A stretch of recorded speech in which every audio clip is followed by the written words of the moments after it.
Olá meus caros, aqui é o Corvo. No vídeo de hoje eu abordarei no segmento Papo de Corvo mais uma vez a temática sobre Role Playing Game, ou como é mais conhecido, RPG.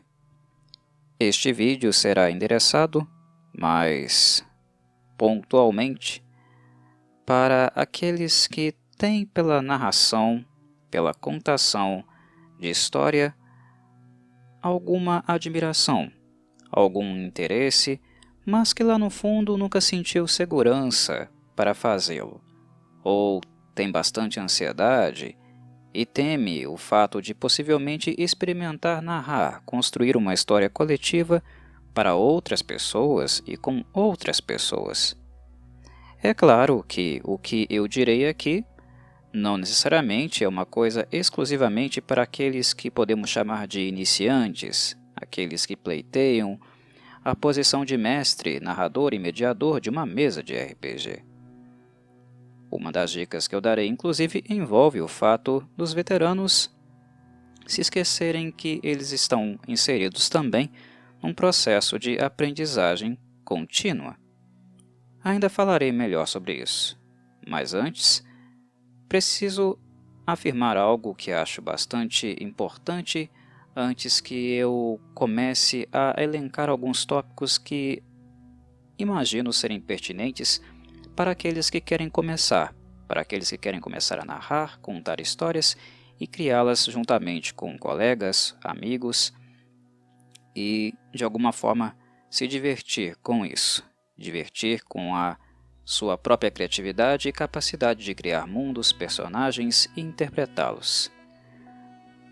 Tudo o que eu direi aqui, de forma alguma, encarem como uma Bíblia. Não é uma Bíblia.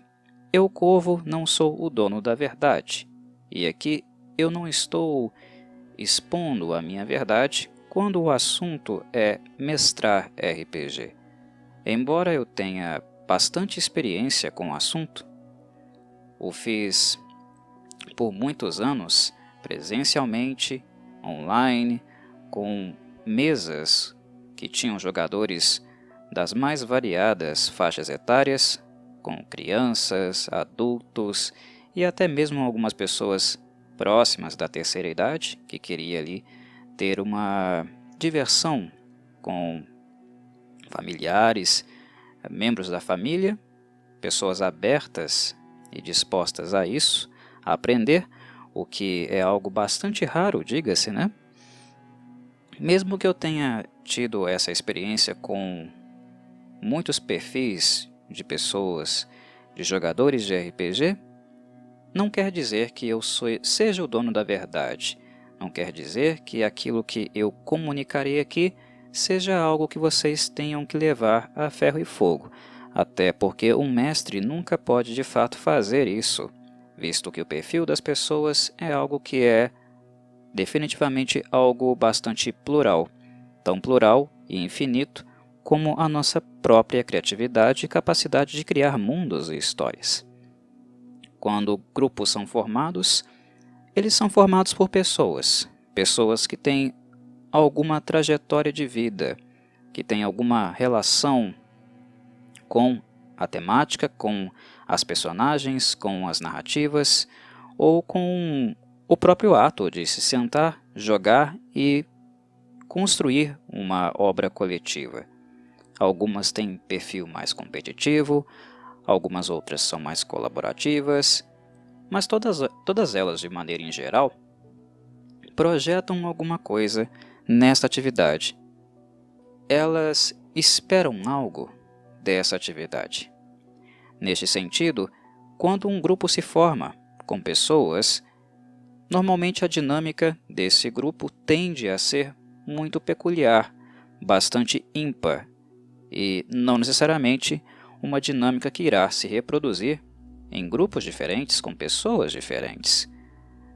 Todo grupo tem sua própria história, ele constrói a sua história. E essa história é tanto aquela que eles imaginaram e vivenciaram dentro do jogo, como aquela que também foi escrita externamente na convivência entre os participantes. Sendo assim, nada que o mestre diga pode ser levado certamente como um universal. Não é universal. Na verdade, dizer que o conselho de um mestre seria universal é uma coisa completamente errônea. É apenas uma pequena observação prática. Uma observação prática, um dado pragmático de um tipo de funcionamento que normalmente nós vemos se repetir várias e várias vezes quando grupos de RPG se formam e começam a jogar um jogo. Quando um mestre se propõe a narrar e na dinâmica, na resposta, no tipo de resposta que os jogadores normalmente dão a eles. Existem comportamentos, existem posturas que são posturas mais recorrentes, que nós vemos com muito mais frequência. Isso não quer dizer que elas irão acontecer sempre ou que todos os grupos sejam iguais. Mesmo que um comportamento seja repetido, que nós o observamos em fulano ou ciclano, há uma razão de ser desse comportamento ali que diz muito respeito ao próprio perfil dos envolvidos. Mas, como é possível observar certas ocorrências, certos comportamentos de mesa, digamos que nós podemos nos precaver e refletir algumas questões para que aquilo que perturba a ordem, o bom funcionamento e o bem-estar dos envolvidos, digamos que nós podemos elaborar algumas estratégias para que isso seja diminuído. E é isso que eu vou fazer aqui, dar a vocês alguns subsídios baseados na experiência que eu tenho, para que vocês possam pensar esses subsídios de acordo com a mesa de vocês. Que vocês possam pensar naquilo que vou dizer, se isso é algo plausível, se isso é algo assertivo, para que vocês utilizem como fonte de inspiração ou material reflexivo para que vocês possam fazer algumas mudanças na condução e tentar de alguma forma estabelecer um clima ameno, gostoso, divertido e inspirador para todos os envolvidos. Normalmente esse tipo de papo costuma ser destinado a mestres veteranos.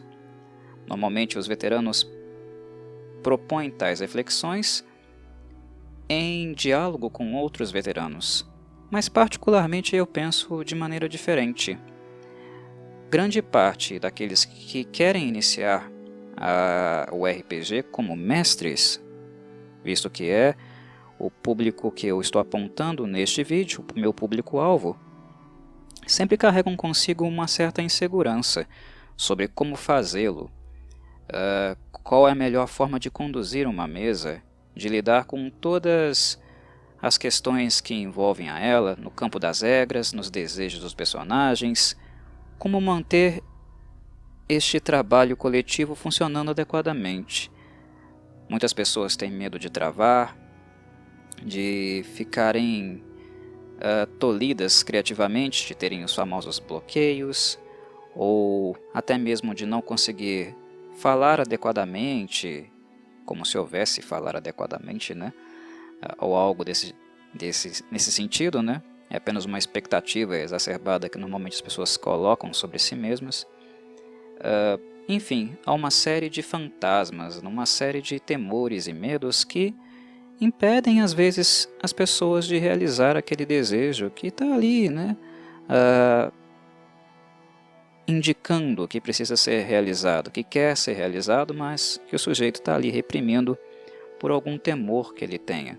E pessoas que são criativas na criação de cenários, mundos, personagens que têm facilidade em confeccionar histórias, mesmo que de maneira solitária e não coletiva, como acontece no RPG, mas há algo que as trava, um temor que impede que essa criatividade e esse talento que elas têm seja materializado, que seja concretizado, que vejamos, que podemos colher o fruto de toda essa riqueza, esse talento que essas pessoas têm.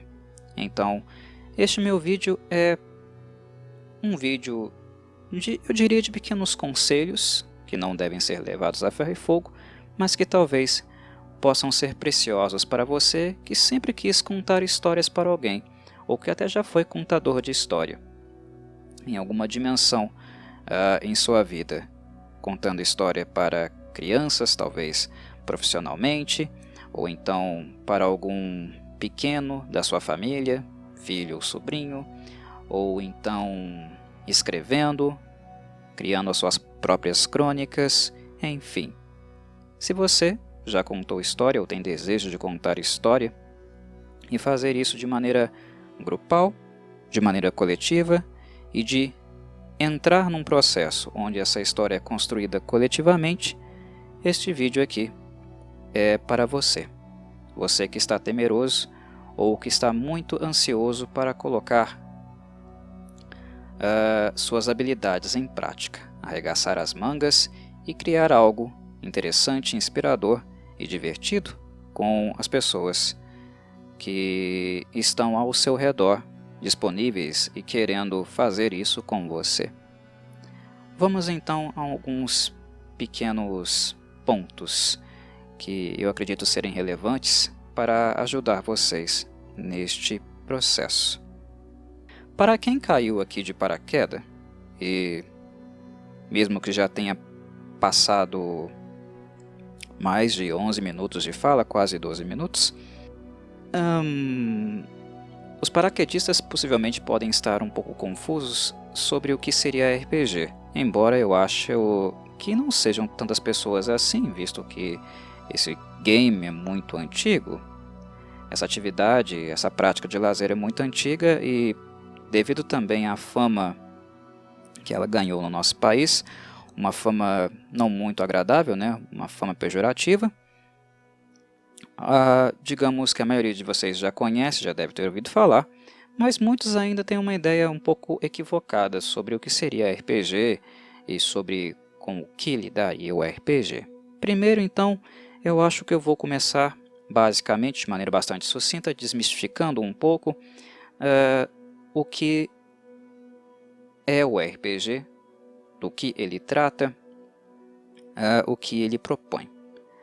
No nosso país, no Brasil, o RPG ficou marcado pejorativamente, né, de maneira negativa, muito em virtude de alguns fatos isolados aqui e acolá de pessoas problemáticas que tiveram, obviamente, alguns problemas pessoais, né, um ambiente não muito saudável, problemas de ordem emocional e que, de alguma maneira, elas projetaram, né, as suas frustrações, seus ressentimentos, né, demonstraram algum tipo de comportamento agressivo e utilizaram o RPG, o game, como forma de dar vazão a toda essa tensão e aos problemas que elas tinham. Então, houve pessoas por aí que acabaram sendo alvo de matérias jornalísticas e que seus crimes, seus delitos acabaram sendo relacionados, aproximados do RPG. As matérias jornalísticas acabaram demonizando muito o que seria o RPG, e se não o fizeram, outras pessoas, né, mais conservadoras,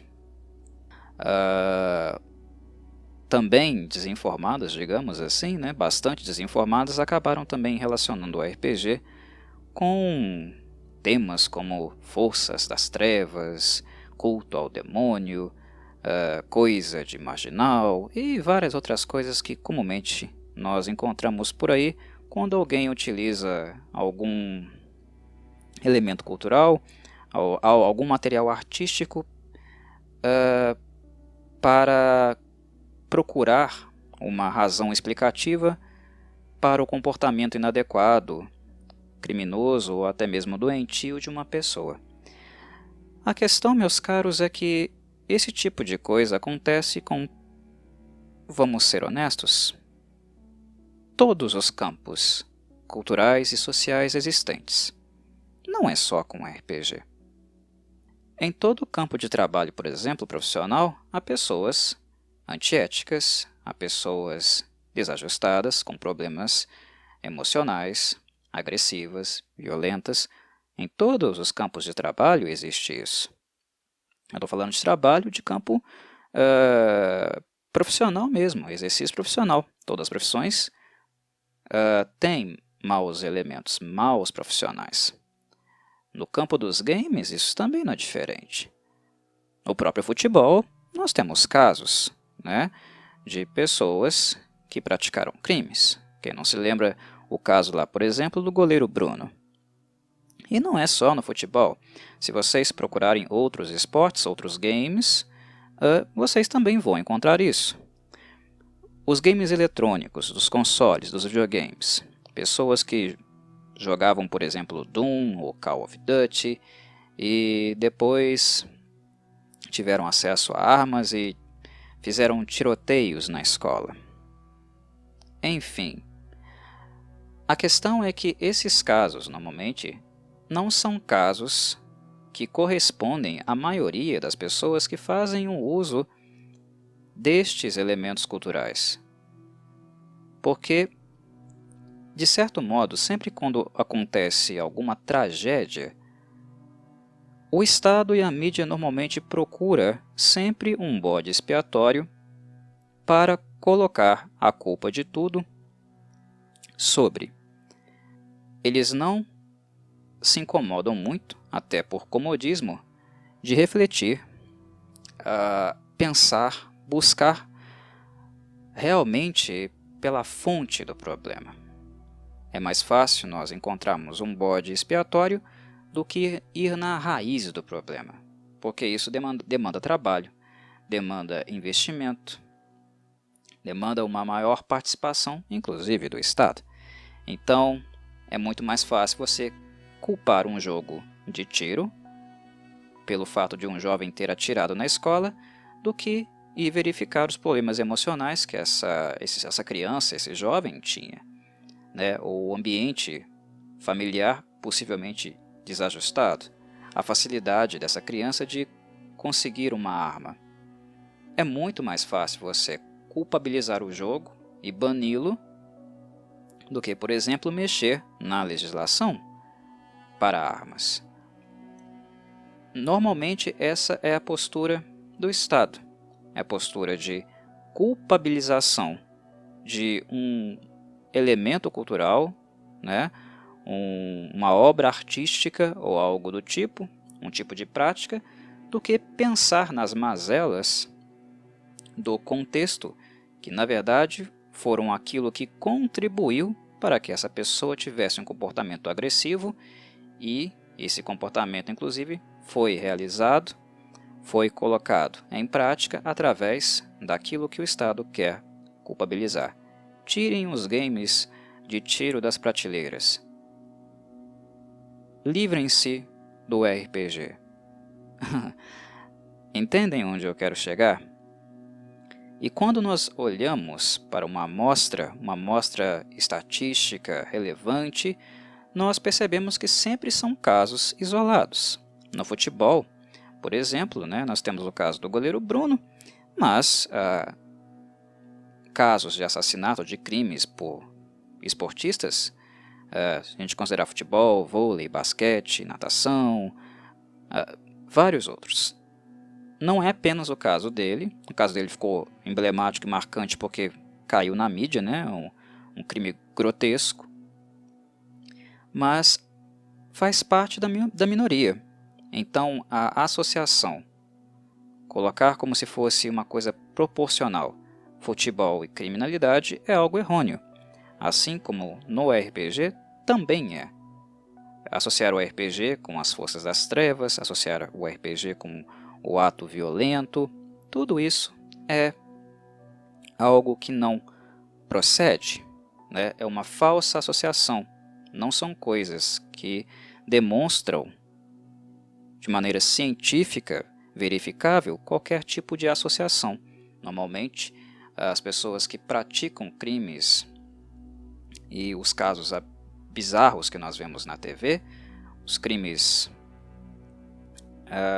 graves que são cometidos por pessoas que jogam jogos violentos ou utilizam o RPG em um cenário violento e acabam fazendo coisas inadequadas depois, esses problemas são de ordem social e normalmente também mental. E não necessariamente causados pelo jogo, mas que no jogo em si procuram, na verdade encontram, né, uma forma de expressão, né? Então, para aquele que chegou aqui paraquedista, leve isso em consideração. Tenha a ciência disso, de que aquilo que está sendo discutido aqui não é uma coisa voltada para a arte das trevas, muito pelo contrário. Tecnicamente, o RPG, e agora já vou informá-los do que se trata, de fato o RPG, é um game bastante antigo de narração, de criação de histórias e também de interpretação de papéis. O RPG, em certa instância, é uma ferramenta para a interpretação, uma ferramenta cênica, projetiva, né, que pode ser usado desta maneira. É algo para criarmos, escrevermos e para atuarmos. Não é muito diferente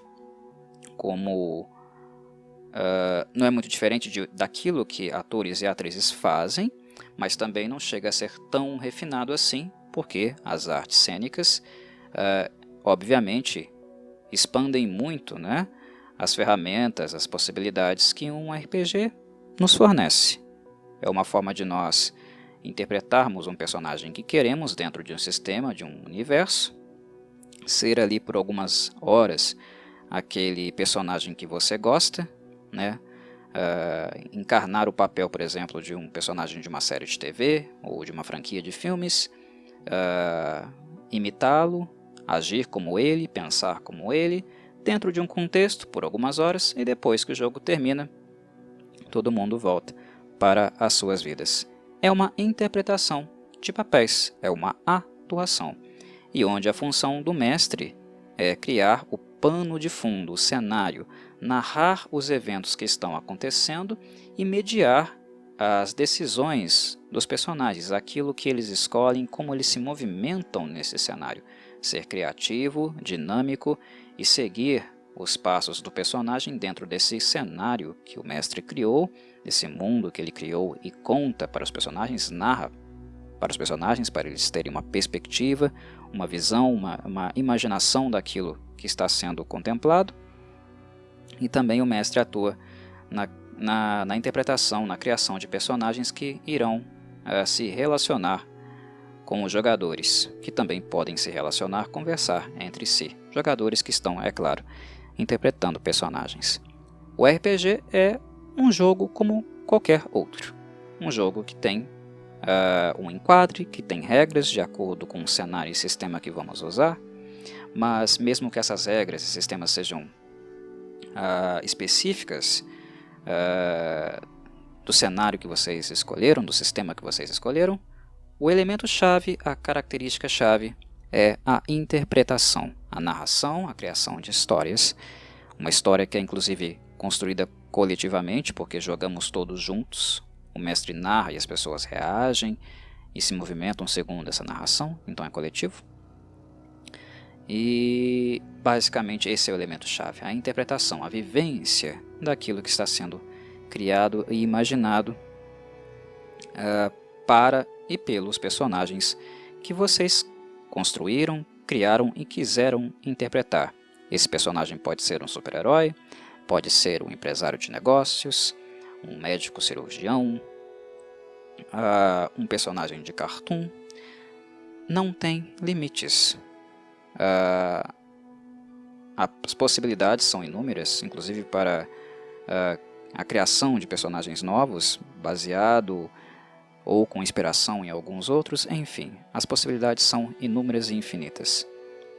Esta é uma atividade de lazer, simples assim, mas que também pode ser usada como uma atividade pedagógica. Em contexto escolar, por exemplo, quando uma criança está aprendendo algum conteúdo programático, o RPG pode ser utilizado para que ela interprete um personagem, por exemplo, seja introduzida num ambiente geográfico, que está sendo pautado lá na aula de geografia, fotos, imagens sejam mostradas e ela trafegue, imagine aqueles contextos de forma mais lúdica, mais divertida, menos enfadonha e estressante para ela, como é nas metodologias escolares mais tradicionais que nós conhecemos. Nesse sentido, a criança se envolve mais, porque ela começa a ter uma ligação com o personagem dela, com aquele cenário, que é uma ligação afetiva, e aí ela se diverte. E o conteúdo, o conhecimento dessa forma é internalizado de uma maneira bem mais natural, mais tranquila, agradável para ela. O RPG, em alguns países mais desenvolvidos que o nosso, países de primeiro mundo, também é utilizado como ferramenta pedagógica, né, para jovens, adolescentes e até mesmo para adultos. Enfim, é para isso que serve o RPG, meus caros, e como toda coisa deste mundo, como toda profissão, toda área e atividade desse mundo, pode ser usado para fins escusos, para coisas não aconselháveis.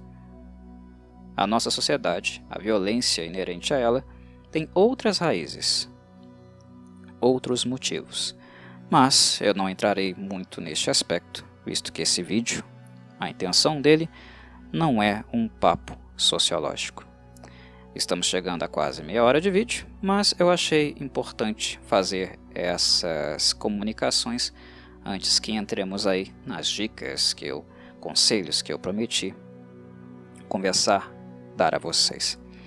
Então vamos lá, mestres iniciantes, aqueles que pleiteiam o espaço de narradores, contadores de história, e também aqueles veteranos que possivelmente estão me ouvindo.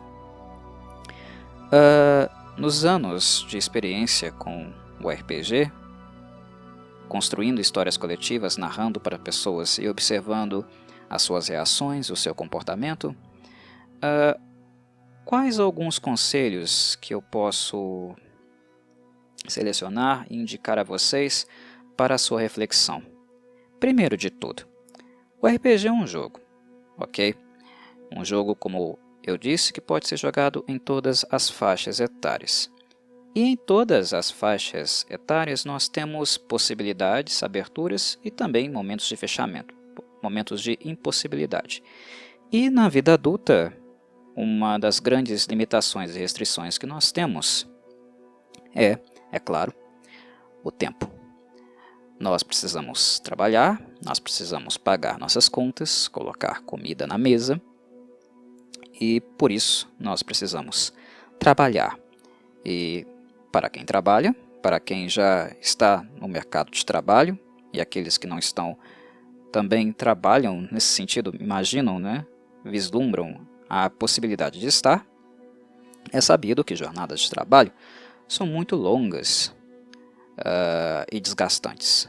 Tomam 6, 7, 8, normalmente 8 ou até mais horas do seu dia. Algumas jornadas chegam a 10, né?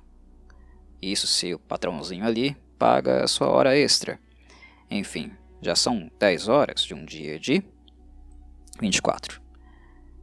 Quem é adulto e precisa pagar as contas, dificilmente consegue dormir as 8 horas, que normalmente são aconselhadas para que nós revitalizemos o nosso organismo. Mas se nós contamos 8 horas de sono, já são aí no mínimo 16 horas. Com banho, alimentação, quem tem filhos, cuidar dos filhos, dar atenção para eles, né? Aqueles que são casados, dar atenção à parceira e ao parceiro. Isso aí deve consumir mais umas 4 se bobear, né? Umas 4 ou 5. Mais horinhas aí. A conta está fechando em 20. Sobra aí 4 horas. 4 horas ou até menos. Para nós fazermos alguma coisa que não caso não tenha sido algo de lazer com os filhos e os parceiros, não foi suficiente aí para relaxarem, sobra aí umas 4 horinhas para vocês decidirem o que fazer, como utilizar o seu tempo para se distrair um pouco, sair do estresse cotidiano e ter minimamente bons momentos. E esses bons momentos, meus caros, precisam ser selecionados com cautela, com assertividade, eles precisam realmente valer, porque ter lazer na organização social que nós vivemos, nesse tempo todo que a gente gasta trabalhando, se estressando, com problemas, responsabilidades com os patrões, é fundamental. Isso é a diferença de conseguir ter uma vida minimamente saudável ou surtar, pirar de vez e começar a ter problemas de saúde, tanto físicos quanto mentais. Nós precisamos ter lazer, momentos que nós possamos curtir e amenizar todo aquele desgaste que nós acumulamos no decorrer de uma semana, de um mês. Então, escolher a atividade de lazer é importante. E se esta atividade for a atividade do RPG, se você for contar histórias, narrar e se divertir com um grupo de amigos ou colegas em mesa, é fundamental, desde já, que seja com pessoas que você gosta.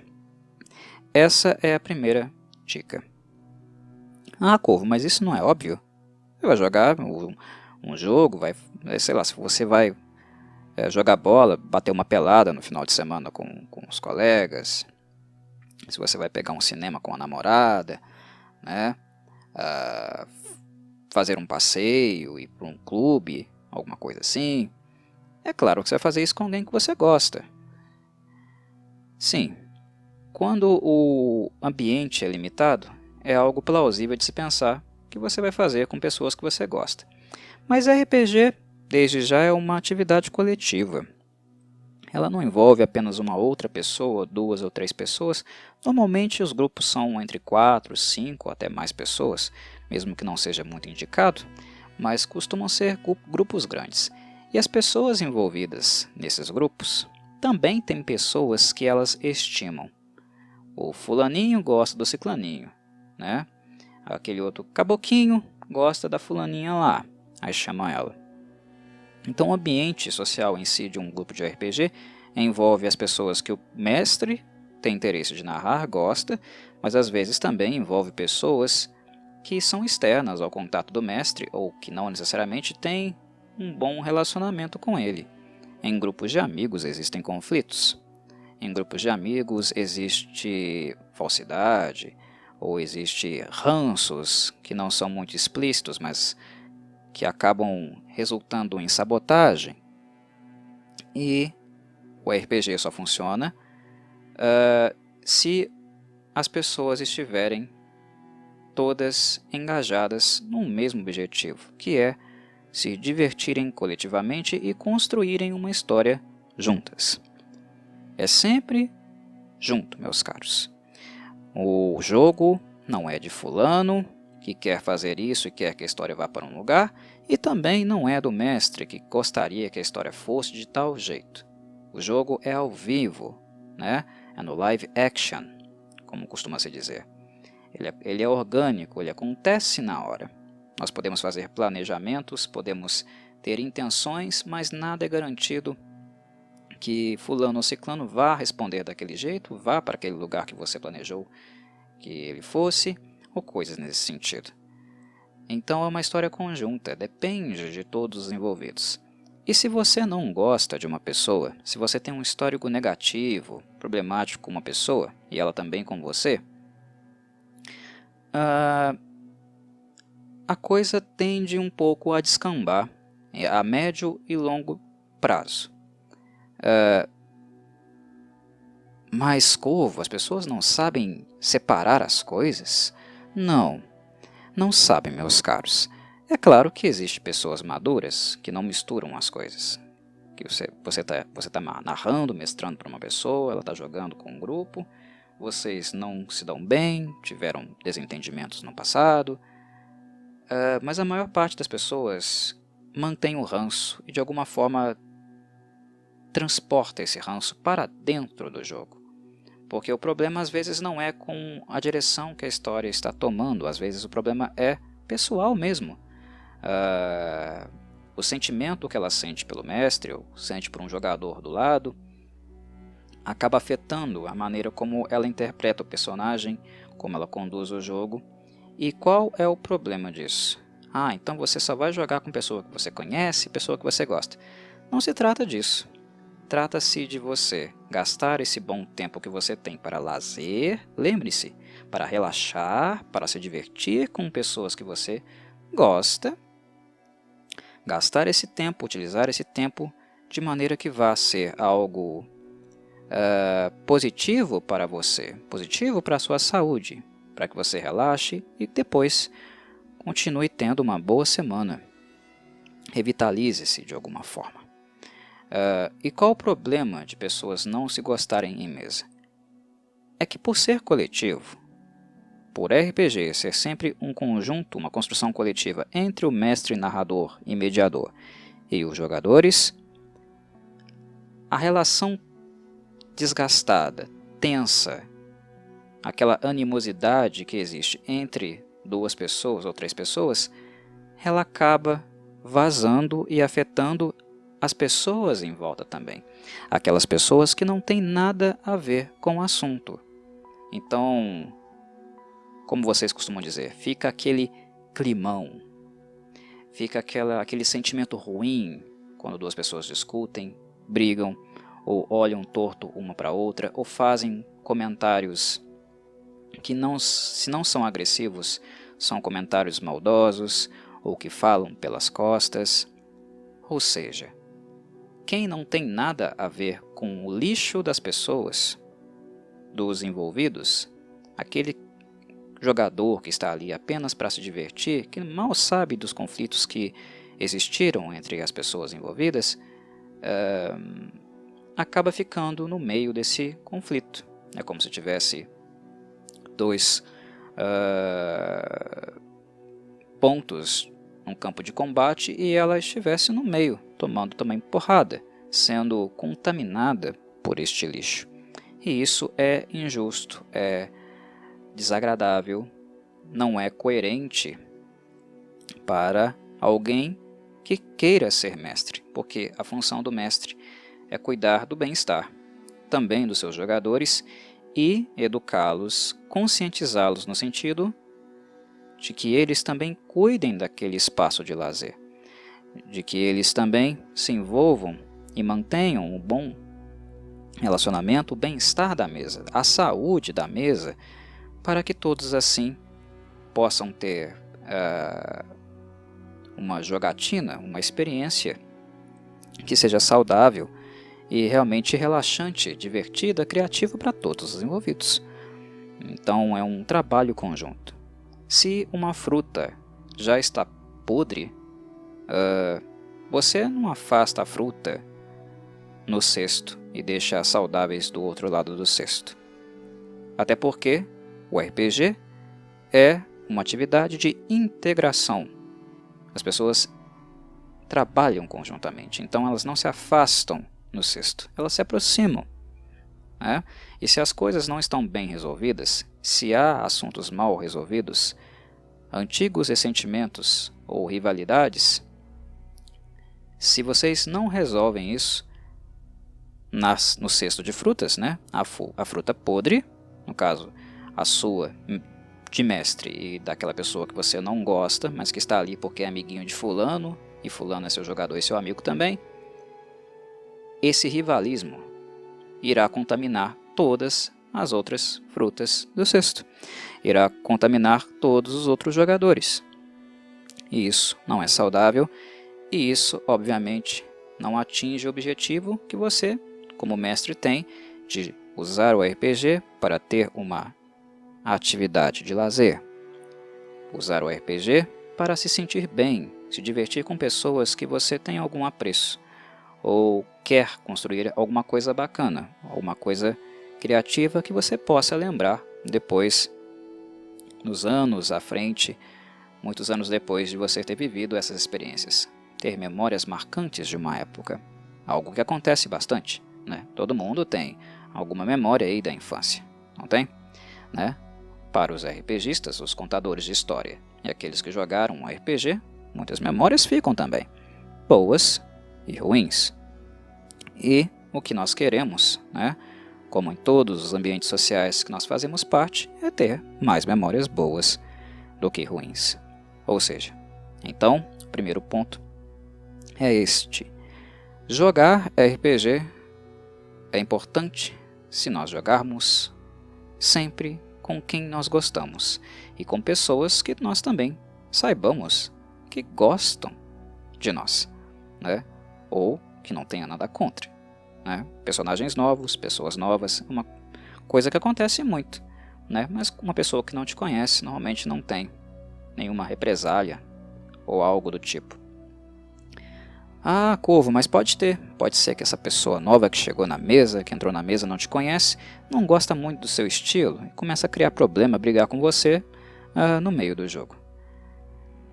Isso aí me leva a entrar em mais um conselho, mais um tópico que eu queria falar aqui.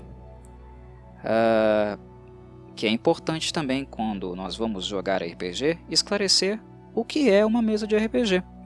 E uma mesa de RPG não é só o sistema, o livro que você está usando, né? O livro lá do D&D, do Dungeons & Dragons, ou o livro do World of Darkness, né? Vampiro à Máscara, por exemplo, ou lá o The Call of Cthulhu, né? Ou o GURPS. O RPG não é só isso. Não é só o livro de regras e as mecânicas de funcionamento desse jogo. Ele não é igual só um jogo de tabuleiro, por exemplo, que você abre na mesa, vai jogar uns dados só, tem umas regrinhas bem delimitadas, termina em poucas horas e todo mundo vai para casa. RPG é uma coisa mais projetiva, as pessoas investem tempo, emoções, né? Literalmente vivem esses personagens, sentem o que eles passam na pele. Então o envolvimento afetivo, emocional delas é muito grande. E o RPG também é uma história que prevê continuidade. Uma sessão de jogo acaba e numa semana seguinte, ou na quinzena seguinte, no mês seguinte, os jogadores continuam a história do ponto onde eles pararam, né? O mestre continua narrando e os jogadores vivendo nesse contexto. Pressupõe continuidade, né? Então, esclarecer as regras do jogo, inclusive as regras de convivência, é algo importante, regras de conduta. E o que seriam essas regras de conduta?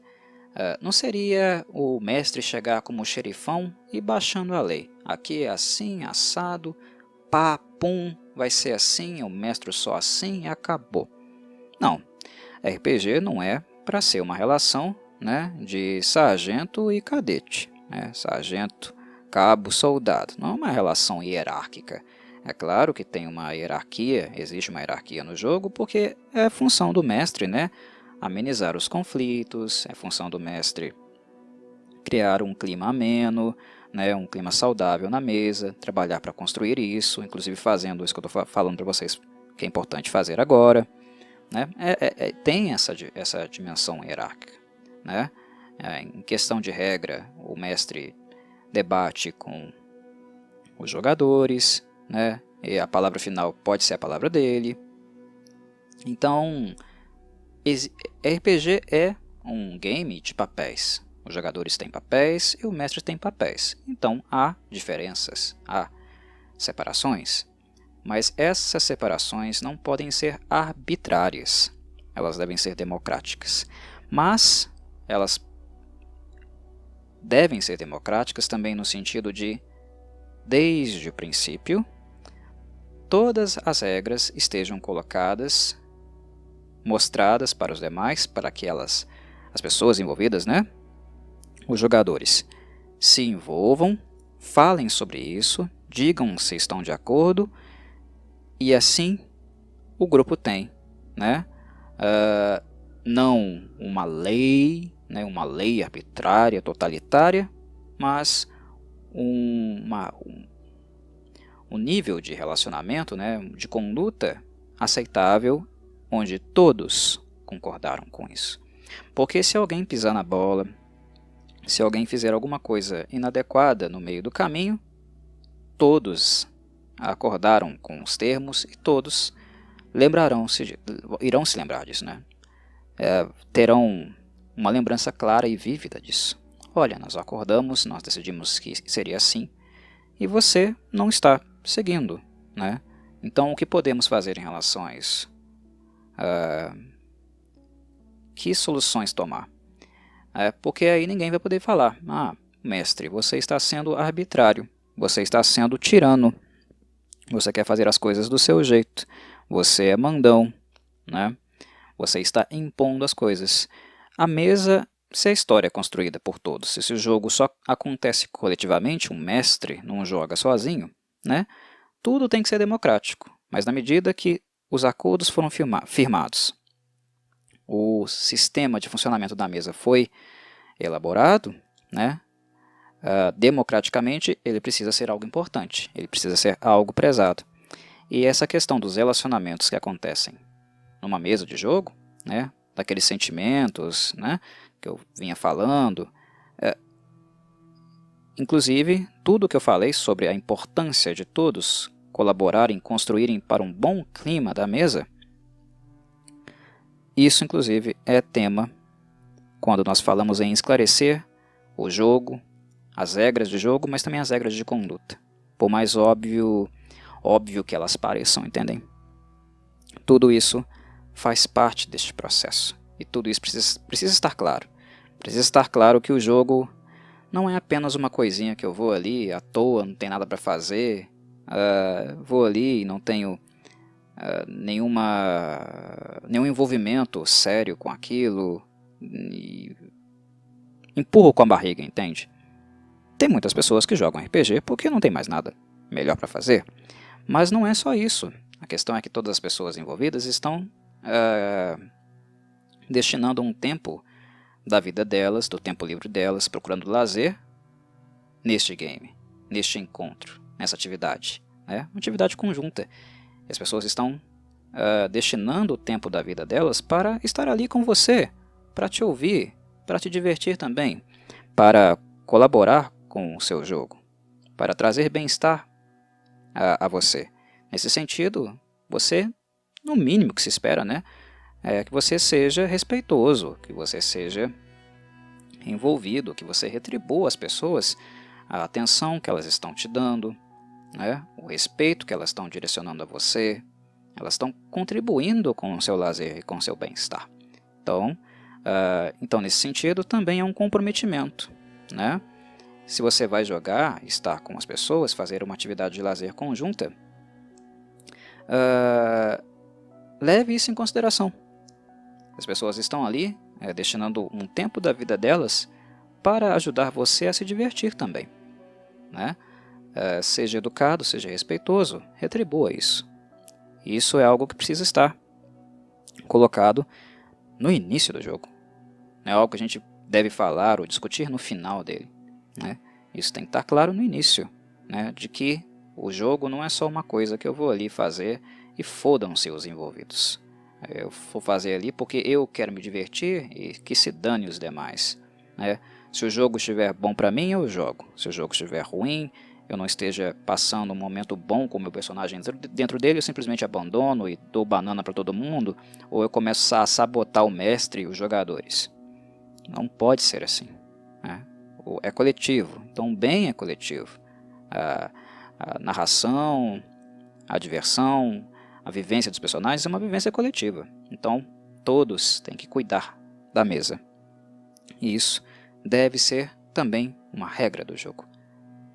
Os personagens, o mestre, estarem cuidando da mesa e tratando todos ali de maneira respeitosa, valorizando esse tempo que cada um destinou para estar ali.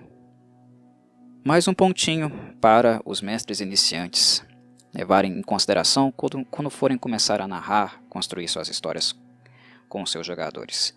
Algo que eu já falei bastante nesse vídeo, mas volto a repetir porque é importante. O jogo, caro mestre, não é seu.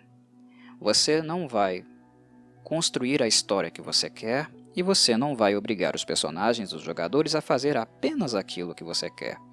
Você não vai condicionar a história e os acontecimentos para a direção que você quer. RPG é, primeiramente, um jogo interpretativo, que os jogadores vão expressar personagens que eles têm interesse, atuar cenicamente, né? Falar com esses personagens, sentir com esses personagens, encarnar papéis que eles normalmente não podem encarnar em vida, né? Ser, sei lá, o Capitão América, né? O Aragorn, né? Ou sei lá, um meio orc bárbaro super musculoso de 2,30 m de altura. Tô exagerando. Mas enfim, é um jogo de projeção. Projeta-se alguma coisa ali, né? Algo que não sou, algo que gostaria de fazer, algo que gostaria de experimentar. As pessoas têm desejos, ok? E as pessoas têm desejos que as fazem se movimentar de alguma maneira dentro do jogo, para além daquilo que você, como mestre, planejou para elas, planejou para o personagem delas.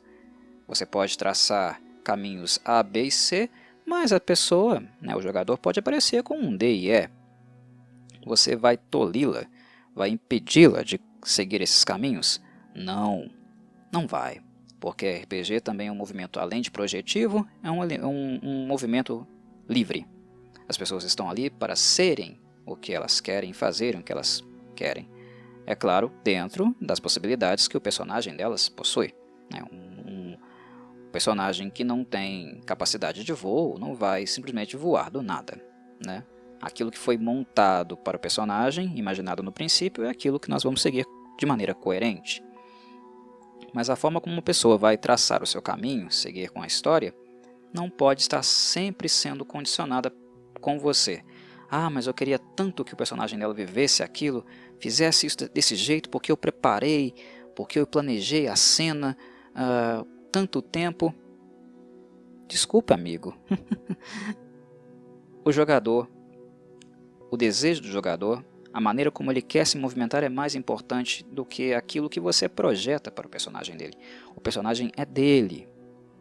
O personagem é dele e você deve respeitar isso, sempre respeitar isso.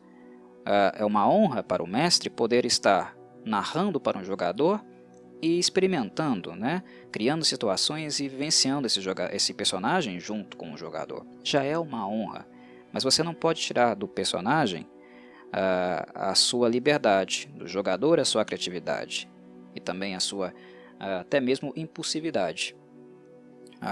O que ele deseja fazer é o que ele deseja fazer. Então, você tem que, como se diz, né? Remexer, né? Lidar com a situação de maneira madura, construtiva, criativa e improvisar. O RPG também, né, é uma atividade de improvisação e muitas vezes os mestres improvisam. Eles encontram elementos que eles não tinham imaginado no meio da cena, do contato com os personagens, e às vezes há elementos novos aparecendo que levam eles a pensar em outras coisas que também não tinham pensado antes. E às vezes aparecem dilemas que eles também não previram, né? Você deve ser criativo, né? E se desafiar também a lidar com esses problemas, né? O jogo ele não pode ser cômodo para o mestre, né? Ele também deve ter margem para que o mestre se surpreenda e ele também aprenda com a sua própria metodologia, né, de narração, de mediação de situações. O mestre também deve se surpreender, porque também é uma atividade onde a vivência do mestre nós temos como horizonte. A vivência não é só dos jogadores, é do mestre também. Ele também é surpreendido por coisas que ele não esperava. Não pode ser uma coisa super controlada. Há muitas pessoas com mania de controle, né? Que elas precisam ter tudo organizadinho e as coisas têm que funcionar de tal e tal maneira para que elas realmente se sintam seguras. RPG não é isso. RPG é uma atividade onde nós trabalhamos com com riscos e com imprevisibilidade. Mas é sempre um risco calculado, pessoas, porque isso é um jogo. É um jogo divertido para dar umas risadas, passar alguns apertos, mas dentro de um mundo fictício com personagens fictícias e não nós mesmos, né? É uma atividade de lazer. É igual lá, quando você está jogando um jogo eletrônico, o seu personagem morre, tem o save, né? Você pode dar o save. No RPG normalmente não tem não. Quando você perde um personagem, você perde ele mesmo, né? Isso se não houver mecanismos de trazê-lo de volta e você continuar jogando com ele. Tem essa questão, né? Não dá para dar load, como se diz. Mas deve-se estar aberto para isso, né? Porque como tudo na vida, há um começo, um meio e um fim, né? Mesmo se o personagem de vocês nunca morrer, por exemplo, vocês passarem 5, 6 anos com um personagem só, se vocês não se entediarem dele, não quiserem tentar uma coisa diferente, ele estiver lá, vivinho da Silva, alguma pessoa pode ir embora, sabe? Simplesmente ter uma proposta de trabalho numa outra cidade e mudar, né? E para outra cidade, né? É normal. As coisas têm começo, meio e fim, né? Algum dia o seu personagem deixará de existir também, porque você que o criou, autor, não poderá mais interpretá-lo. Isso se você não eternizá-lo, né, em outras mídias, como por exemplo os livros, né? Os autores morrem, os personagens deles permanecem porque foram registrados, eternizados num livro, como por exemplo lá os personagens do Tolkien, né? Tolkien, um dos grandes pais, inspiradores desses cenários de fantasia, por exemplo, que nós utilizamos em sistemas como o D&D. Ele, o Robert E. Howard, criador do Conan, todos eles muito importantes para o chamado Sword and Sorcery, certo? Então, é construção coletiva. A função da narrativa é de mediação do desenvolvimento da história. Mas esse desenvolvimento, esse caminho que a história terá, mesmo que você a planeje os passos do que irá se suceder, há sempre o momento da imprevisibilidade. Há sempre a possibilidade de que as coisas não saiam da forma que você imaginou, né? Lide com isso como uma graça, como uma honra, porque dentro do seu mundinho, das suas ideias, das nossas próprias limitações individuais, um jogador danado, né? Um jogador instigante, excêntrico, uma pessoa criativa está ali, talvez mostrando a você a possibilidade de algo completamente diferente, inesperado, novo, fresco, mostrando a ti que isso pode acontecer. Lide com isso como se fosse uma honra, como se fosse uma oportunidade, e não veja nisso algo a ser tolhido, impedido ou reprimido. É uma oportunidade para você também experimentar.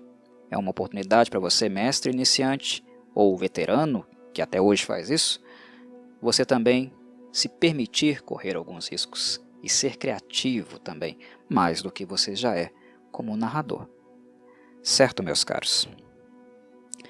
Uma outra dica, um outro ponto que eu acho importante e válido de mencionar, é ser flexível com o on e o off.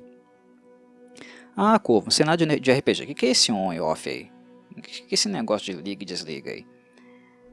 É bem isso mesmo, meus caros. É bem liga e desliga. Eu não gosto do termo porque ele é simplório. Mas esse on, né, indica o momento em que as pessoas estão em cena. As pessoas estão interpretando o personagem, o mestre está narrando e a história está acontecendo. Então elas estão imersas na história. Elas estão dentro da história. E o off é tudo que não faz parte desse contexto. Alguém cochichando do lado, falando com uma pessoa, comentando alguma coisa ou rindo de um acontecimento que acabou de ocorrer durante a narrativa, né, numa cena. Tudo que não é personagem imundo que não está imerso nessa lógica, é o off, né? Uma pergunta sobre regra, um comentário, sei lá, ô pessoal, vamos sair, tomar uma depois do jogo, né? Isso é off, por exemplo, é um comportamento off. É tudo que não é fala de personagem ou que não está sendo narrado e é referente ao mundo do jogo, né? Eu costumo chamar isso de on-scene e off-scene, dentro da cena, né? E fora da cena. Eu acho algo mais completo, é algo que as pessoas podem entender melhor.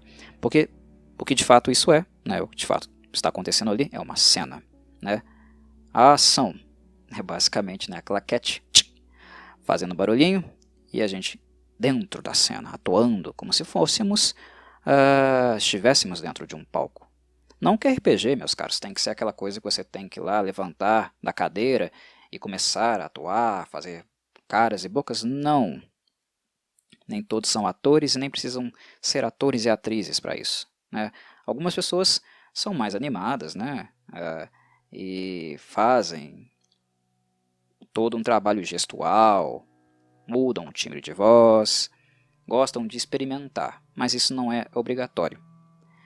O on-scene é o dentro de cena, é tudo aquilo que diz respeito ao jogo e que acontece está sendo dito dentro do jogo, dentro da cena.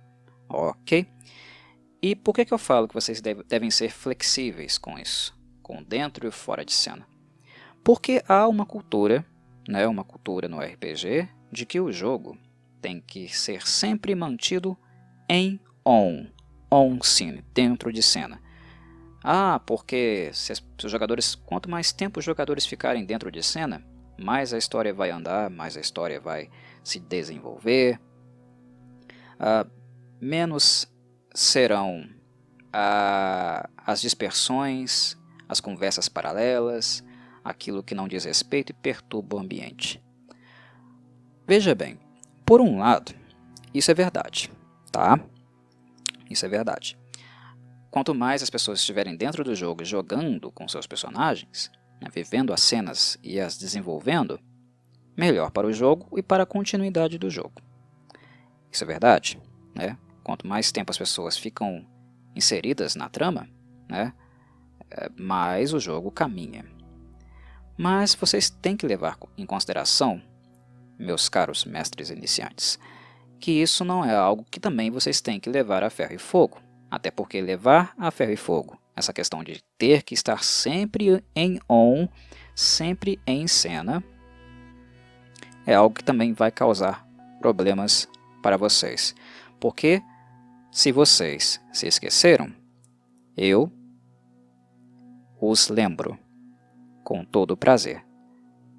Para estar on-scene o tempo inteiro, significa que as pessoas estarão sendo o personagem o tempo inteiro. Só que o que está diante de vocês, sentado numa mesa ou, por exemplo, em um site online, jogando online com vocês, não é um personagem, é uma pessoa. Ok? É uma pessoa que está com você ali, nesse momento. Por mais que essa pessoa se comprometa a ser um personagem por algumas horas, ela ainda é uma pessoa, ela ainda tem sentimentos. E às vezes acontece algo em jogo que elicia nela sentimentos pessoais, mexe com ela de maneira pessoal. Então, a pessoa às vezes fica com vontade de comentar as coisas, a pessoa fica com vontade de dar gargalhadas e rir, né? Ou se desconcentra, ou a história possivelmente não está marcante ou bem interessante para o personagem dela naquele momento e ela dispersa um pouco. O fator humano não é retirado. Por mais que um jogador seja comprometido e consiga ficar dentro do seu personagem por muito tempo, ele ainda é um ser humano. Ele ainda reage ao jogo de certa maneira. Há sessões que as coisas estão fluidas, né? Funcionando muito bem para um jogador. Outras não, né? E é natural que ele disperse. O que o mestre pode fazer nesse sentido? Deixar laissez-faire? Faz então tudo o que vocês quiserem fazer? Não. Quando a coisa estiver atrapalhando, né, se a dispersão estiver muito grande, né, e as pessoas estiverem se esquecendo do jogo e o tempo estiver passando, vocês reforçam o enquadro. Pessoal, volta, vamos ter atenção, vamos voltar para o game. Mas você não pode impedir que as pessoas comentem o jogo, que as pessoas se divirtam com alguma coisa engraçada que aconteceu, né, aquela gargalhada, aquela zoação ali por 3, 4 minutos, né? Você não pode ser um sargento. Novamente, eu reforço isso. Vocês, mestres, não devem ser sargentos comandantes de mesa. Vocês são apenas um elemento dela, algo da engrenagem como um todo, tá? Vocês não são melhores ou nem piores que os jogadores. Vocês são parte da mesa, né? E a condução de vocês deve ser no sentido de que essas possibilidades, né, de reação, de participação, sejam todas iguais, todas equânimes, né? A palavra final é aquilo que foi acordado no princípio do jogo. Regras as quais, inclusive, podem ser ajustadas também. Até mesmo aquilo que vocês concordaram, né, fazer quando vocês se proporam a jogar, pode ser mudado. Algumas direções talvez não foram muito adequadas ou não tiveram o resultado esperado. Faz os ajustes ali, entende? Vocês podem fazer modificações. É um trabalho, novamente, conjunto de avaliar o que havia sido avaliado antes. A reavaliação também é parte do processo. Mas, enfim, sobre essa flexibilidade do on e off, eu queria lembrar vocês disso. São pessoas que estão ali, meus caros. Tá? Vocês esperam personagens, às vezes são muito exigentes, que elas sejam o tempo inteiro os personagens, mas vocês não podem tirar o fator humano daquilo, porque senão as pessoas começam a se frustrar também. Elas começam a ficar e se sentir mal com a situação, né, com o fato de ter que ser aquele personagem, mas um personagem que retira dela, né, as suas próprias características. Né? Não, tem lá o Johannes, clérigo de 6º nível, né, mas tem lá a senhora Fernanda, que é a moça que o está interpretando também. Né? A senhorita Fernanda, que teve talvez um mau dia, teve problemas em casa, ou que no trabalho dela o patrão encheu o saco, né? Ou sei lá, pode estar com uma dor de cabeça. O mundo, né, ao nosso redor, o contexto não para de acontecer porque nós começamos a jogar RPG. Né? Nós somos todos também influenciados por eventos externos e há dias que a gente não está bem, a gente não está legal, e a gente quer jogar inclusive para melhorar um pouco o nosso ânimo, né? Mas a gente não chega a 100%, né, full na mesa, a gente chega mais ou menos, né, 50%, às vezes 40%, e a gente espera ter uma boa sessão para até melhorar, né, dar um ânimo na vida, se divertir um pouquinho, né? Ou às vezes a gente nem está bem, mas vai para a mesa porque a gente se comprometeu, né, a jogar com o pessoal, fez esse compromisso. O jogo não é sempre que ocorre, né? Tem jogadores que jogam mensalmente, por exemplo, né? Se a sessão não acontecer, seria só depois de 30 dias novamente, que daria 60, né? 2 meses. Então, levem isso em consideração, tá? Não retirem o fator humano dos jogadores, não os desumanizem, colocando a eles uma obrigatoriedade excessiva de estar sempre em on. Sejam sensatos. É on e off por um motivo, tá? A gente não tem uma regra só on. É on e off. O que é importante aí é o equilíbrio dessas coisas. Nem sempre on, nem sempre off. Porque se for apenas off, o jogo se torna, né, um caos, uma bagunça, e ele não ganha fluência também, não evolui também. Ok? Uma outra regrinha que é bastante importante, um conselho para vocês muito importante. Para ser mestre, você não pode ser preguiçoso. E o que é preguiçoso nesse sentido?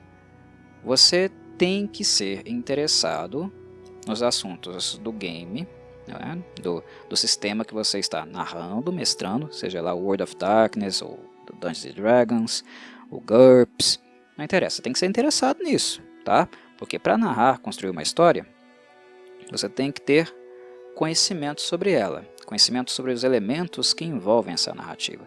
Se você construiu, por exemplo, o seu próprio sistema, você dedicou tempo nessa construção, imaginando esse mundo, os principais personagens dele, os eventos naturais e não naturais que ocorrem ali, coisas do tipo. É um investimento que a gente faz. E quando a gente escolhe um sistema para narrar, é importante que você conheça esse sistema. Não quer dizer que você tenha que ser uma enciclopédia ambulante, né? D&D existe desde a década de 70, por exemplo, né? Várias e várias produções, centenas de livros, várias edições, estamos atualmente na 5ª, pelo menos no momento que estou gravando este vídeo, né? Você não tem que ser uma enciclopédia ambulante, uma enciclopédia de regras, mas você tem que conhecer o básico. Por quê? Porque os seus jogadores precisarão de você para que você os elucide, para que você minimamente os ensine o básico do básico, que você forneça para eles as ferramentas para que eles depois sozinhos possam aprender coisas novas, com ou sem você. Ferramentas iniciais, informações iniciais para que eles saibam, inclusive, o que perguntar, que eles saibam, né, o que existe e o que pode ser feito naquele cenário que vocês decidiram criar seus personagens e jogar. É importante conhecer o que você está narrando e mestrando, né? Você não deve tomar os livros também como uma bíblia ou um dogma inabalável. Algumas coisas podem ser alteradas, se você achar que é pertinente discutir com o grupo e o grupo concordar, né? Mas você precisa conhecer minimamente o que você narra para você ter também, minimamente, a capacidade de conversar sobre isso com seus jogadores, né? Esclarecer para eles o que são essas coisas e também localizar os jogadores quando eles precisarem consultar e aprender sobre essas informações, né? Os livros são livros gigantescos, tem muito conteúdo neles. E nem os mestres e nem os jogadores têm que saber 100% do que está ali. Os jogadores ainda menos do que o mestre. Mas, por exemplo, quando eles precisam identificar alguma coisa ou aprender mais sobre alguma coisa, você como mestre tem que saber onde que está no livro, né? No capítulo tal, naquele tal lugar, leia aquele parágrafo, vai nessa seção. É algo mínimo, basta, você não precisa ler tudo, mas você precisa saber onde que está, né? Você precisa localizar isso. E quando você sabe, em mesa, né, em situação de mesa, você ganha muito tempo mesmo, né? Porque uma coisa que você resolve ali, um probleminha simples, assim, em questão de segundos, não trava o jogo, né? E ele continua fluindo, acontecendo normalmente, né? E conhecer as regras também é algo que ajuda muito os mestres a lidar com aquelas criaturinhas chatas, né? Sempre enjoadas, que são velhas, né? Criaturinhas do RPG, que inclusive costumam afastar muita gente que está querendo começar a jogar, está curiosa, interessada, mas acaba se afastando por causa dessas criaturas lazarentas, tá? Eu chamo vocês de lazarentos mesmo, porque é o que vocês são. É o tal do papa-regras, tá? É aquele jogador de RPG que leu o livro de cabeça para baixo, em 360 graus, né? Ele foi para a montanha-russa e leu sei lá, 120 km por hora. O cara está dentro da piscina, ele está com o livro molhado lendo lá embaixo. O cara traduziu em inglês e leu em aramaico. É o cara que, se uma unha de um personagem quebrar, ele deve conhecer alguma regra, alguma coisinha do livro que pode ser utilizado para aquela situação em 3 ou 4 consequências possíveis. É aquele sujeito que comeu o livro, que dilacerou o livro. Então qualquer coisa que é falado durante o jogo, que o mestre diga ou que um jogador diga, é aquele cara chato. Não é isso aqui não, porque lá na página não sei o que fala que é assim. Tem uma coisa que é básica e está em quase todos os sistemas do RPG, que normalmente vocês encontram isso nos capítulos iniciais dos livros básicos dos jogadores, que é o seguinte: este livro é uma uma direção, um norte para vocês. Nem tudo que está aqui precisa ser lidado como ferro e fogo. E vocês podem customizar e adaptar coisas que estão aqui. Isso não é uma Bíblia. Não é um dogma, tá? Só que alguns jogadores, os papa-regras, né, os caras que baixam a lei da regra, são chatos e enjoados e tendem a utilizar o sistema sempre a ferro e fogo. Se é daquele jeito, é daquele jeito. E nem sempre o próprio sistema de RPG, de um cenário, ele tem as respostas para tudo, para todas as situações inusitadas que podem aparecer numa sessão de jogo. Tem isso. Às vezes os jogadores fazem coisas que o próprio sistema de regras, né, de um cenário, né, de Dungeons and Dragons, ou sei lá, World of Darkness, eles não imaginaram aquela situação. Então isso pode ser elaborado, criado, construído naquela hora. Ou às vezes também ser decidido de uma forma diferente do que o livro sugeriu, ou o livro indicou. Um bom cenário de RPG são os cenários que são mais flexíveis também. Flexíveis e que possibilitam que com o seu construto, os mestres e os jogadores também criem coisas. Criem coisas para facilitar a sua vida, facilitar o seu jogo, né, resolver melhor os seus problemas e suas dúvidas. Né?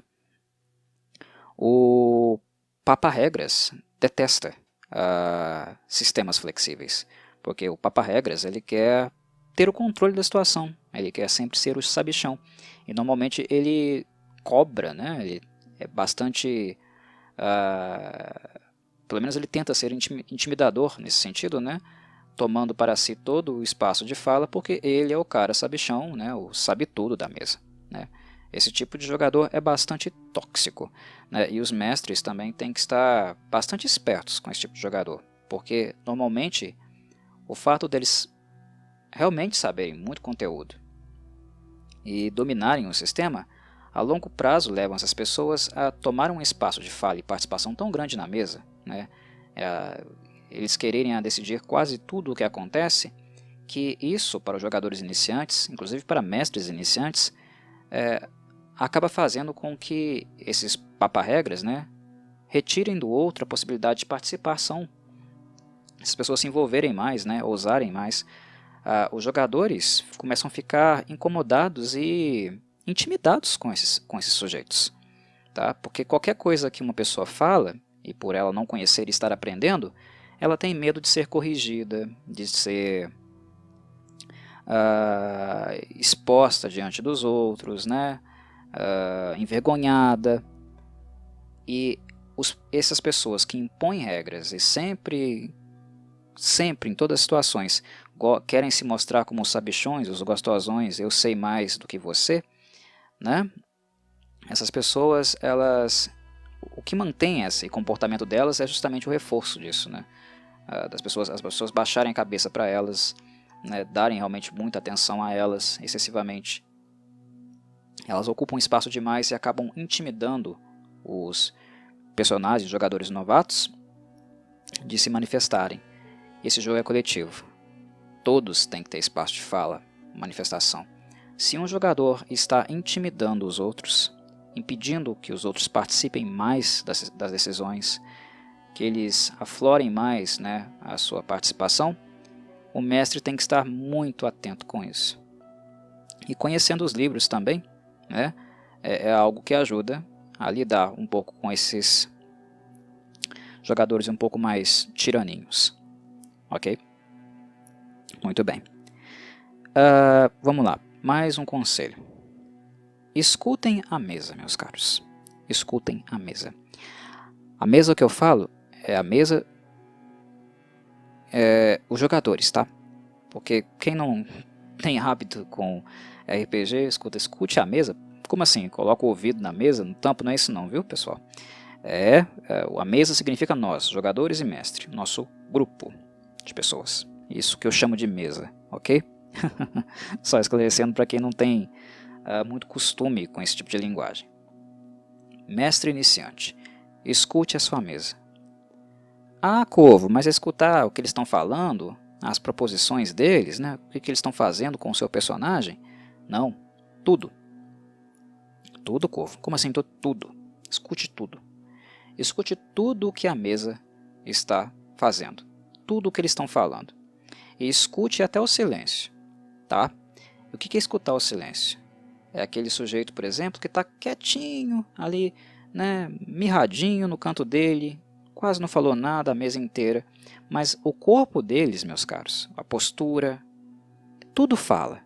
Fala se aquela pessoa está tensa, se aquela pessoa está intimidada. Vocês precisam ajudar a mesa de alguma forma. Inclusive quando um jogador está se sentindo muito abatido. Quando ele quer participar, mas ele não está conseguindo. Tá?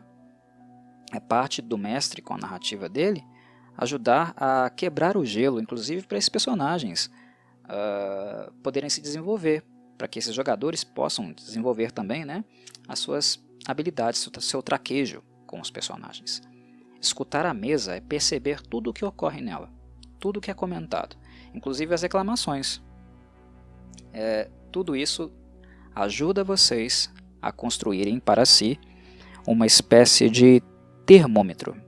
Sentir a mesa é saber o termômetro dela, como as coisas estão acontecendo, o nível de agradabilidade do espaço, se os eventos ali que ocorrem são saudáveis, se estão sendo frutíferos, né? Se a mesa está travada, bloqueada, porque isso vaza em várias coisas, e não apenas no on, mas principalmente também no off, tá, pessoal?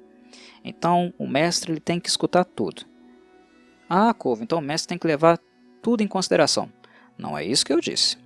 O mestre tem que levar o que é pertinente em consideração, mas ele tem que ouvir as coisas para saber o que é pertinente ou não de se levar em consideração, para poder colocar na balança se isso é algo que ele vai ter que debruçar, né, um pouco,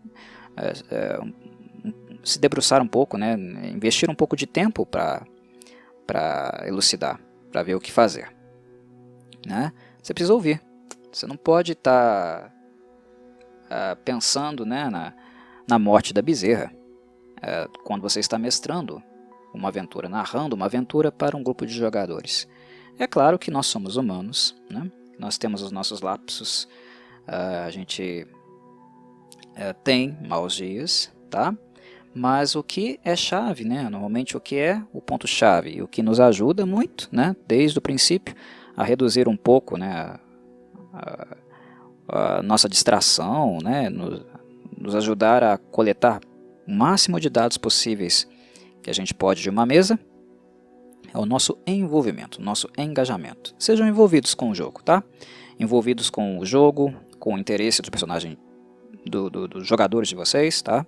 Com o desenvolvimento dos personagens, tentem extrair deles algo que eles indiquem que podem oferecer, tá? Porque todo jogador ele tem algo a ser desenvolvido, como o mestre também tem algo a ser desenvolvido. Nós estamos sempre aprendendo alguma coisa. Nenhum mestre ele pode ter 1, 10 ou 30 anos de experiência. A gente sempre tem alguma coisa para aprender. A gente está sempre em movimento, em desenvolvimento. Às vezes a gente dá 2 passos para trás, depois mais 5 para frente, a gente vai e volta, melhora, evolui em algum aspecto, mas em alguns a gente perde a mão. A gente está sempre em transformação também, tá? Uma coisa muito dinâmica. O RPG é muito dinâmico. Então, é importante. Enfim, é importante que vocês sejam interessados não apenas pelo jogo, mas por tudo que ocorre na mesa. Tudo que diz respeito à mesa. Pelo menos naquelas horas de jogo. Depois que o jogo acaba, né, a gente volta para a vida. E se a gente precisar de um momento de preparação, antes de mestrar novamente, né, antes do próximo encontro, pelo menos que a gente vai ter lá as nossas anotações, algumas coisinhas, né, algumas notas mentais para a gente refletir e bolar alguma coisa para aplicar depois. É importante também escutar a mesa porque os jogadores são tagarelas, né? Na medida que eles estão engajados com a trama, né, se divertindo, bastante animados com ela, eles falam muitas coisas, eles revelam desejos, inclinações. Isso também pode servir como material criativo para você não satisfazer um jogador naquele momento, mas talvez em um futuro próximo o surpreender de alguma forma. E o impacto que isso normalmente tem em um jogador é muito positivo. É muito positivo. Quando um jogador sente que você, mestre, se importa com ele, que você está prestando atenção nele, mesmo quando ele não disse algo diretamente a você, ele se sente importante. Ele se sente como alguém que faz diferença ali. Então ele passa também a apreciar muito mais esse espaço. Então escutem a mesa. Escutem tudo o que acontece nela, inclusive aquilo que não faz barulho. Né? Escute também o silêncio. Leia até mesmo, né, as feições, as expressões dos seus jogadores. Tudo pode servir de material para vocês. Muita coisa não necessariamente servirá, mas algumas coisas que vocês observarão poderá ser utilizado. Algo que, se vocês não estivessem escutando e observando, talvez vocês não estivessem colhendo esses dados, esses frutos. Ok? Próximo ponto. Mestres, nunca deixem de tentar sair da sua zona de conforto. Todos nós temos estilos. Todos nós temos estilos de narrar aquilo que nos deixa mais seguros para conduzir uma história, envolver os nossos jogadores. Todos nós, ok? Isso é normal. Nós temos um tipo de personalidade, um tipo de identidade que é a nossa enquanto pessoa. E isso acaba influenciando também na maneira que nós escolhemos e desenvolvemos de contar histórias, criar histórias e mediar essa história na medida que os nossos jogadores vão inserindo elementos novos nelas. Ok? Só que a longo prazo, se nós não exercitarmos, não fizermos o exercício de arriscar, o exercício de mudar um pouco os nossos trejeitos, os nossos vícios, quebrar um pouco com eles, a tendência é que a longo prazo a nossa aventura, a nossa narrativa fique estéril, que ela passe a ser expressa sempre do mesmo jeito, da mesma maneira, no mesmo tipo de trama, situação, onde muda personagens, cenários, figuras, mas ideologicamente, racionalmente, organizacionalmente, as coisas se mantêm as mesmas. Torna-se algo repetitivo. E isso também é bastante problemático, tá? Porque quando você joga com uma mesa há muito tempo, a aventura, o estilo de narrativa, o estilo de encontro passa também a ficar estéril, por mais que sejam momentos novos, personagens novos, né? Contextos novos. Essa esterilidade acaba broxando os personagens. E se é nosso papel incentivar os jogadores e até ajudá-los a evoluir, é também parte do processo que nós façamos essa evolução, né? Nos policiemos em relação aos nossos próprios vícios e metodologias. Né? A gente tem que também investir um pouco na nossa criatividade, né? Que nós investamos em um desenvolvimento próprio das nossas ferramentas, dos nossos perfis de jogo. Às vezes experimentando coisas novas que a gente não tem muito trato, né? Muito jeito para conduzir. Ler coisas diferentes, às vezes ler fontes diferentes. E uma coisa que eu acho muito interessante mesmo, além de ler coisas diferentes, se ocupar com elementos diferentes, né, ampliar o seu gabarito, né, é também saber receber feedback. Tem muito mestre que gosta de dar feedback para os jogadores, né, falar, que ele tem que fazer isso, assado e assado, que isso aqui está bom, mas isso aqui está ruim, mas eles não têm maturidade suficiente para ouvir o mesmo de um jogador. Às vezes uma crítica de um jogador não é porque ele está querendo te desmerecer, que ele está querendo fazer pouco caso de você. É uma crítica honesta e às vezes assertiva, e que também às vezes é respeitosa e algo a agradecer o jogador, inclusive, né? Respeitosamente agradecer o jogador, porque às vezes é algo que nós mesmos, devido aos nossos estilos e vícios de narrativa, nós não estávamos percebendo sozinhos. Às vezes o feedback do jogador ajuda a gente a perceber as nossas limitações e onde a gente também pode desenvolver um pouco mais, certo? Então, saiam da zona de conforto.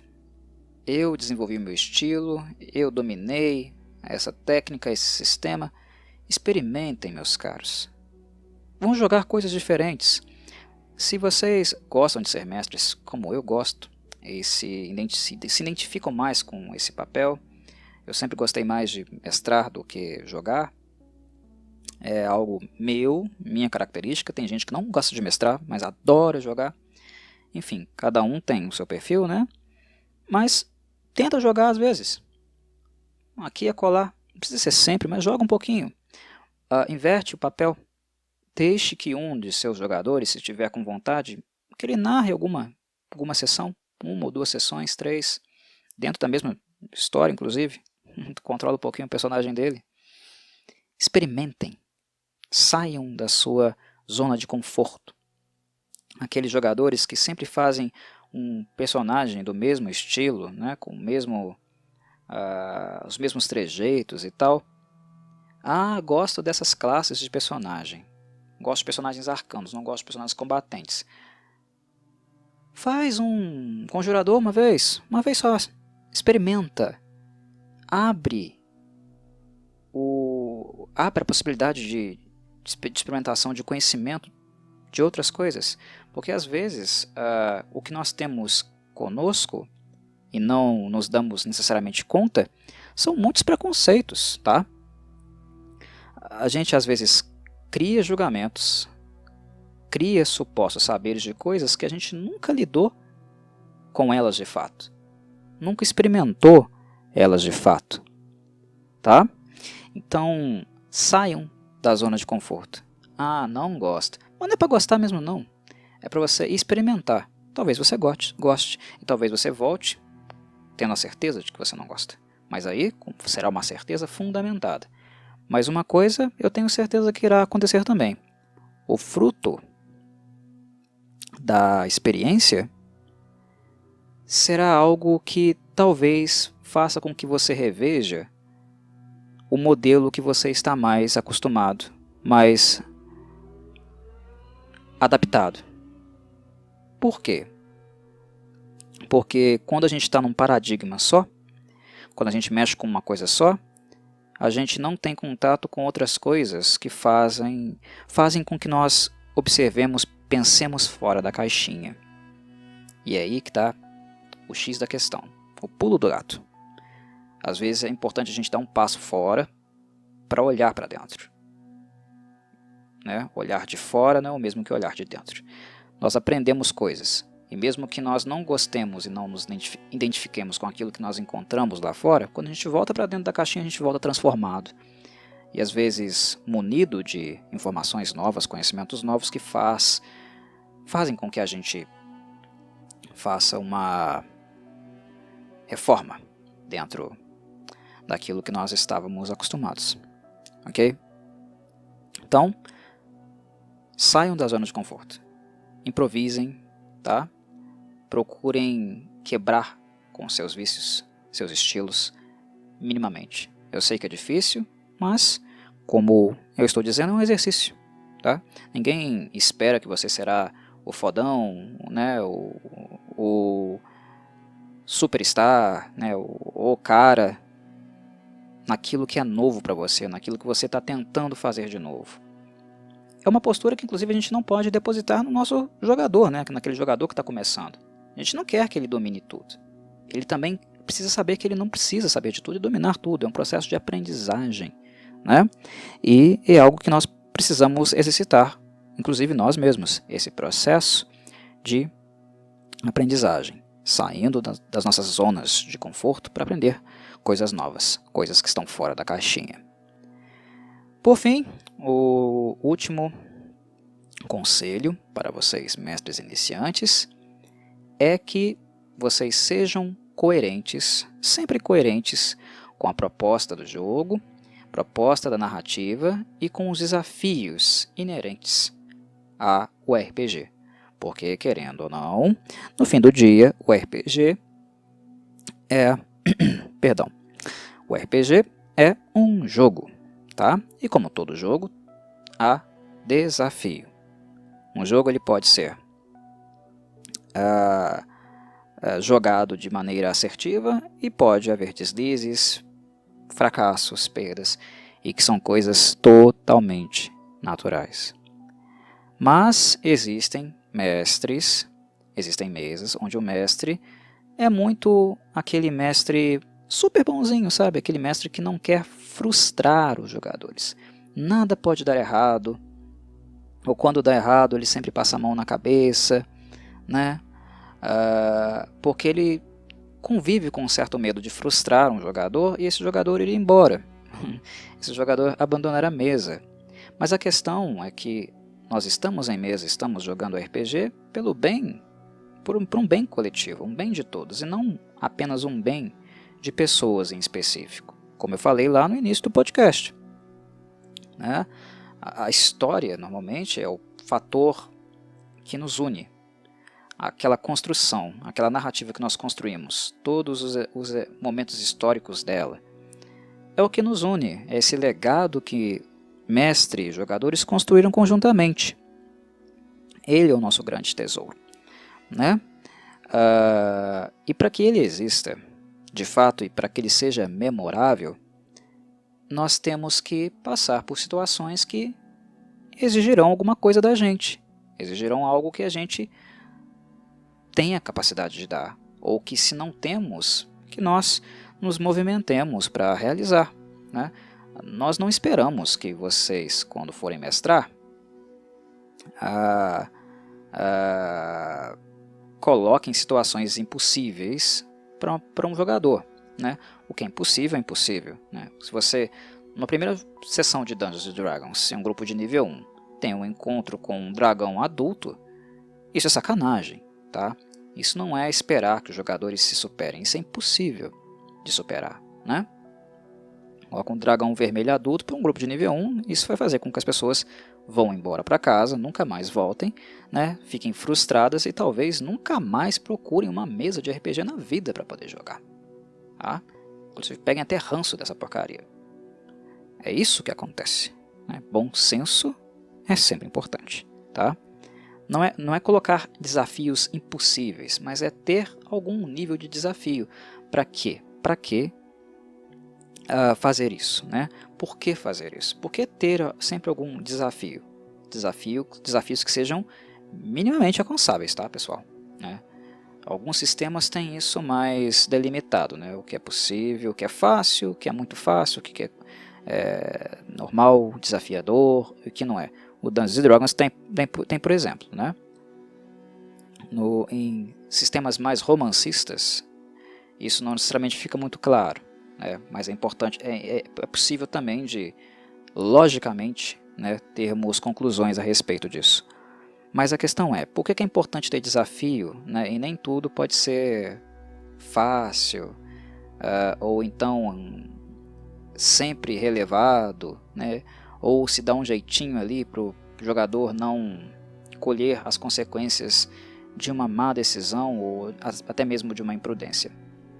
Porque quando você faz e conduz uma mesa assim, e você nunca trabalha com a possibilidade de risco para os seus jogadores, você acaba criando nesses mesmos jogadores muletas. Como eles nunca têm desafio, eles nunca vão realmente se preocupar com o jogo, preocupar com o seu próprio personagem, preocupar com o grupo, com os personagens dos demais. Ah, não tenho desafio, não tenho que fazer esforço em momento algum, não tenho que pensar em momento algum. Eu não preciso me esforçar aqui, eu posso jogar isso aqui e empurrar com a barriga. O mestre vai resolver tudo para mim no final. Ele sempre vai me contar aquilo que eu preciso saber, eu não terei que pensar. Entendem onde eu quero chegar? Vocês criam muletas nos jogadores, e isso atrapalha o desenvolvimento individual de cada um deles, porque todos os jogadores, meus caros, são capazes de se desenvolverem. Eles já chegam com esse potencial e eles sempre têm esse potencial. Às vezes eles travam porque eles encontram algum obstáculo no meio do caminho, mas na medida que esse obstáculo na aprendizagem e no desenvolvimento deles é retirado com a nossa ajuda, eles continuam naturalmente progredindo no seu processo de aprendizagem. Algo ali está perturbando isso. Simples assim. Mas todos eles têm possibilidade, um potencial de desenvolvimento. Quando nós não estimulamos eles a fazer um movimento, a se entregar um pouquinho mais, a pensar um pouquinho mais, quando nós não os deixamos seguros para acreditarem eles mesmos no seu potencial, quando nós não reforçamos aquilo que eles conseguiram, e graças a essa audácia deles, né, essa persistência, né, esse investimento deles, nós estamos causando um dano aos nossos jogadores. Nós estamos travando esses jogadores, dando a eles muletas e criando também uma relação de dependência desses jogadores. Esses jogadores, como eu bem lembro, como bem falei no início do podcast, estão construindo uma história conjunta com nós. A gente, como mestre, ajuda a organizar essa história, né? A dar um norte para ela, nós inserimos elementos novos e diversos nela, mas os jogadores também são construtores dessa história. E se nós criamos muletas, se nós não acreditamos no potencial que os nossos jogadores possuem e que eles podem desenvolver, se nós não mostramos isso a eles, eles se tornam dependentes de nós, eles ficam e usam as muletas, e assim tudo acaba também girando em torno de nós. Eles ficam travados, atrofiados, né? E essa construção coletiva, como ela deve ser, esse é o objetivo, né, do Dungeons & Dragons, do World of Darkness, do GURPS, do Call of Cthulhu, do RPG como um todo, acaba não sendo atingido da melhor maneira que ele pode ser. Esse desenvolvimento ele acaba ficando comprometido, né? Acaba não sendo tão satisfatório assim. Ok? Então, levem isso em consideração, bastante em consideração. É um jogo, então dificuldades no meio do caminho são esperadas, tá? Desde que elas não sejam sacanagens, desde que elas não sejam sadismo, desde que vocês não estejam colocando coisas impossíveis para os seus jogadores, desde que vocês estejam trabalhando com eles exatamente aquilo que é potencial neles, que vocês identificam que é potencial, que eles conseguem entregar, estão com dificuldade, mas conseguem entregar. A função de vocês é acreditar neles, acreditar que eles podem dar um algo a mais, e se eles estão com dificuldade, ajudem-nos. Ajudem-nos não dando o que eles precisam, mas ajudem-nos indicando para eles, limpando aquilo que está nublado, né, esclarecendo coisas, fazendo indicações para que eles consigam encontrar esse caminho, consigam dar esse passo a mais. Essa função do narrador, essa função do mestre de RPG, ela é quase pedagógica. Na verdade, ela é bem pedagógica. É aquilo que nós fornecemos a um jogador para ajudá-lo a superar obstáculos, porque ele é capaz. Se nós identificamos a capacidade dele, às vezes esse jogador não acredita em si mesmo. Então nós vamos ajudá-lo a descobrir ele próprio que ele é capaz, que ele pode realizar tais coisas. Ok? Então, invistam nisso, prestem atenção nisso e lidem com o ato da mestragem, o ato da narração e da mediação do jogo também como um ato pedagógico. Ok, meus caros? Pedagógico, né? Não é de colocar no colo e balançar, não. Pedagógico, ok? Muito bem, vídeo extenso, né? Podcast extenso, há muito tempo eu não gravava um vídeo aí.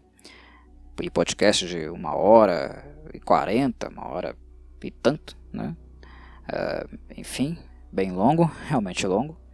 Mas enfim, esse em específico, eu tinha a intenção de fazer exatamente isso.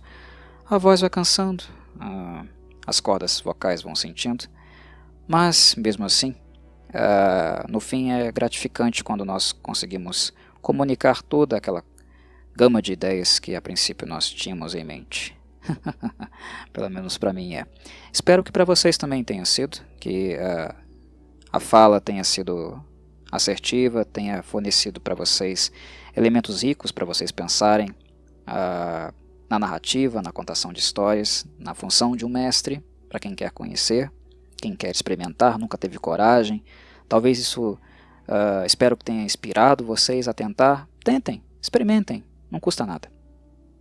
Não vai machucar, vocês vão sobreviver. Tá? E para os veteranos que também possivelmente aprenderam alguma coisa, gostaram, né?